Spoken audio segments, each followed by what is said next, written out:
നാട്ടിൽ നിന്ന് തിരിച്ച് ചെന്നൈയിലേക്ക് വരാൻ മിനിറ്റുകൾ ബാക്കിയുള്ളപ്പോഴാട്ടോ 2-3 നേന്ത്രപ്പഴം ഇവിടെ ബാക്കി കിടക്കുന്നുണ്ട്. എന്നാൽ പിന്നെ അതിനെക്കൊണ്ട് പെട്ടെന്ന് എന്തെങ്കിലും ഒരു സ്നാക്ക് ഉണ്ടാക്കാമെന്ന് വിചാരിച്ചു. എനിക്ക് പാത്രം കഴുകാൻ മടിയായതുകൊണ്ട് തന്നെ എളുപ്പത്തിൽ ഉണ്ടാക്കാൻ പറ്റിയ ഡയറ്റാട്ടോ ഞാൻ ഉണ്ടാക്കിയത്. അതിന് വേണ്ടിയിട്ട് ഇതുപോലെ ഒരു പാൻ എടുത്തിട്ട് അതിലേക്ക് നെയ്യോ ബട്ടറോ ചേർത്തിട്ട് നമ്മൾ ഇതുപോലെ കട്ട് ചെയ്ത് വെച്ചിട്ടുള്ള പഴം കൂടെ ചേർത്തിട്ട് ഒന്ന് എല്ലാ ഭാഗവും ഒന്ന് തിരിച്ചും മറിച്ചു വിട്ടിട്ട് ഒന്ന് വാട്ടിയെടുക്കണേ. അതിൽ കുറച്ച് പഞ്ചസാരയും കൂടെ ഈ ഒരു സമയത്ത് ചേർത്തിട്ടുണ്ടെങ്കിൽ നല്ല കാരമലൈസ് ചെയ്ത ഒരു കളറും കൂടെ കിട്ടും കേട്ടോ. പിന്നെ അതിൽ കുറച്ച് തേങ്ങ ചേർക്കുന്നുണ്ട്. ഞാൻ ആദ്യം തന്നെ തേങ്ങ ചേർത്തിട്ട് മാറ്റി വെക്കുന്നത് എന്താണെന്ന് വെച്ചാൽ ഇതിലേക്ക് ഇനി മുട്ട ആഡ് ചെയ്യണം. അപ്പോൾ ഇവിടെ ഒരാളുണ്ട് മുട്ട കഴിക്കാത്തത്, അപ്പോൾ അവർക്ക് വേണ്ടി കുറച്ച് മാറ്റി വെച്ചതാണ്.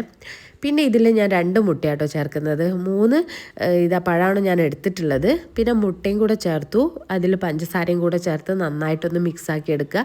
കുറച്ച് ഏലക്കാപ്പൊടിയും കൂടെ ചേർക്കുക. ഇത്രയേ ഉള്ളൂ, നമ്മളെ സിമ്പിളായിട്ടുള്ള സ്നാക്ക് റെഡി ആയിട്ടുണ്ട്. നല്ല ടേസ്റ്റ് ആട്ടോ. പിന്നെ ഞാൻ ലാസ്റ്റ് കുറച്ച് പഞ്ചസാരയും കൂടെ ഇടുന്നുണ്ട്. അത് ഓപ്ഷണലാണ്, വേണം കിട്ടാൻ മതി. പക്ഷേ ഇതും കൂടെ ഇടുമ്പോൾ നല്ല ടേസ്റ്റാണ്. പിന്നെ അതാ എൻ്റെ ഐറ്റം പരീക്ഷിക്കാൻ ഞാൻ ഇവിടെ കുറച്ച് ആൾക്കാർ ഇരുത്തിയിട്ടുണ്ട്. അങ്ങനെ എല്ലാവർക്കും കൊണ്ടു കൊടുത്തു. അവരെല്ലാം കഴിച്ചിട്ട് ഇഷ്ടമായി എന്നാട്ടോ പറഞ്ഞത്. പൊതുവേ എനിക്കിത് ഭയങ്കര ഇഷ്ടമുള്ള ഐറ്റമാണ്. അതുകൊണ്ട് ഞാനിടയ്ക്ക് എനിക്ക് എന്തെങ്കിലുമൊക്കെ മധുരം കഴിക്കണമെന്ന് തോന്നുമ്പോൾ ഞാൻ പഞ്ചസാര ഇടാതെ ഇങ്ങനെ ഉണ്ടാക്കി കഴിക്കലുണ്ട്.